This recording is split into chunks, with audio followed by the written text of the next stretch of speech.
në sytë e fëmijëve. Në një shtëpi ku duhet të jetonte dashuria, dëgjohen britma në vend të përqafimeve. Një grua përkullet jo nga dobësia, por nga lodhja e shpirtit që mban botën mbi supe. Në sytë e saj ka dritë, por ajo dritë fiket çdo natë. Kur ai që duhet ta mbronte e godet për ta bërë të heshtë. Fëmijët në qoshe mbajnë frymën pezur, si zogj që nuk guxojnë të këndojnë. Njëri mban lodrën në duar, tjetri mban lotin në faqe. Asnjëri nuk e kupton pse babai vërtet, pse nëna qanë në heshtje, pse dashuria dhe dhuna jetojnë në të njëjtën shtëpi. Ajo nuk kundërshton, jo sepse ka frikë, por sepse e di që çdo fjalë e saj është plagë e re në zemrën e tyre të vogël.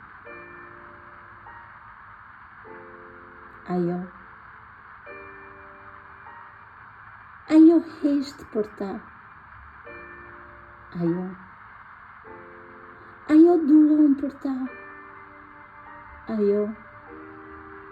Ajo mbijeton për ta. Çdo grua që rrihet në sy të fëmijëve nuk është vetëm viktimë. Ajo është mur që mbron. Është zemër që thot mjafton. Është nën që shpreson që fëmijët e saj të mos bëhen kur si ai burr. Zoti e sheh. Kur ajo i përgatit ushqimin, ku mbulon me buzëqeshje gjurmët e dhunës, kur i thot fëmijëve, mos ki frikë, mami është mirë, por ajo nuk është mirë. Ajo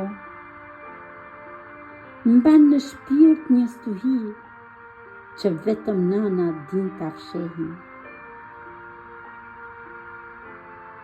Dhe kur ai largohet, ajo i përqafon fëmijët, i mbyll në krahor, si të doj t'i mbroj nga bota. Në heshtje ajo betohet.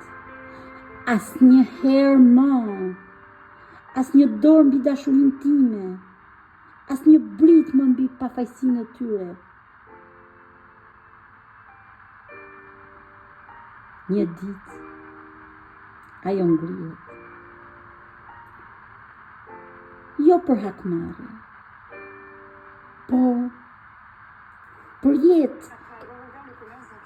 Se poser la question de faire vivre. Avec Canva, nous pouvons créer notre support de communication.